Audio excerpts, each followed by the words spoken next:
Uno de los momentos más mágicos en los Juegos Olímpicos es ganar una medalla, pero es todavía más mágico cuando esta medalla significa la primera vez para un país y es capaz de unir a naciones enteras. En Tokio 2020 esta no es la excepción. Hemos vivido grandes historias que unen a diversas naciones alrededor del globo. Aquí en El Economista te contamos el top 5 de estas historias de medallas de oro que han movido el corazón de diversos países alrededor del mundo. En el número 1 tenemos a San Marino. Este pequeño país de Europa no había ganado ni una sola medalla olímpica en sus participaciones desde 1960. Sin embargo, en Tokio 2020 no solamente ganó una, sino que se llevó 3. 2 de ellas en el tiro deportivo y una más en la lucha. Además de este récord histórico a nivel nacional, impusieron uno a nivel mundial, ya que se convirtieron en el país con la población más pequeña en ser ganadores de una medalla olímpica. En San Marino viven alrededor de 34,000 personas.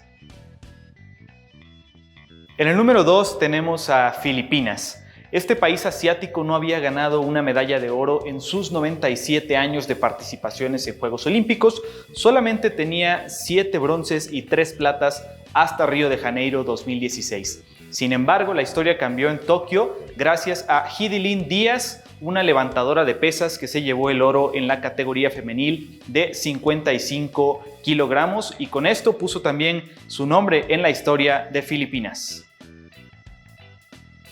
Seguramente has escuchado el nombre de Bermudas como ese enigma donde desaparecen barcos y aviones, pero bueno, este país ubicado en el Caribe también tiene su historia en el deporte y la logró hacer más grande todavía en Tokio 2020. Hasta antes de la participación en Japón, Bermuda solamente tenía una medalla olímpica que fue un bronce en 1976. Sin embargo, con Flora Duffy, que acaba de ganar el triatlón en Japón, Bermudas consiguió su primer oro olímpico. Es uno de los países con la población más pequeña en conseguirlo, ya que tiene 64,000 habitantes y ahora, gracias a Flora Duffy, tiene ya un oro en la historia de los Juegos Olímpicos.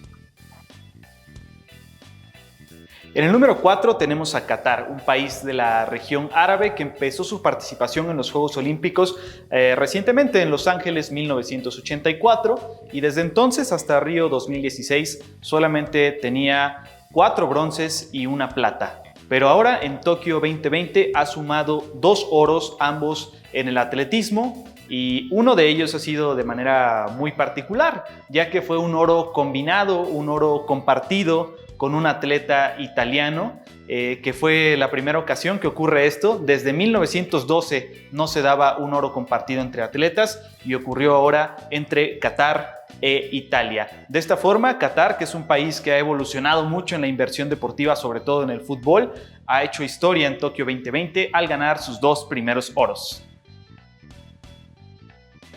Y en el número 5 tenemos al país de Fiji, que pertenece al continente de Oceanía. Aunque Fiji ya había ganado su primer oro en los Juegos Olímpicos pasados en Río 2016 en el rugby, en la modalidad de sevens, se convirtió también en el primer país en ser bicampeón de este deporte al repetir dicho oro en Tokio 2020 y además ganó el bronce también en el rugby sevens, pero en la categoría femenil. Este equipo ya sabía lo que es ser campeón en el rugby a nivel de torneos mundiales, lo había hecho en 1997 y en 2005. El rugby es un deporte de gran alcance en Fiji y en esta ocasión le ganó a otras potencias como Nueva Zelanda o Gran Bretaña.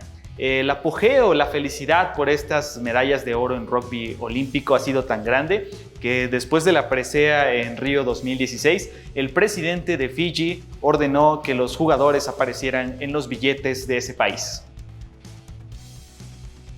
Las historias nunca decepcionan en cada edición de los Juegos Olímpicos y Tokio 2020 definitivamente no fue la excepción.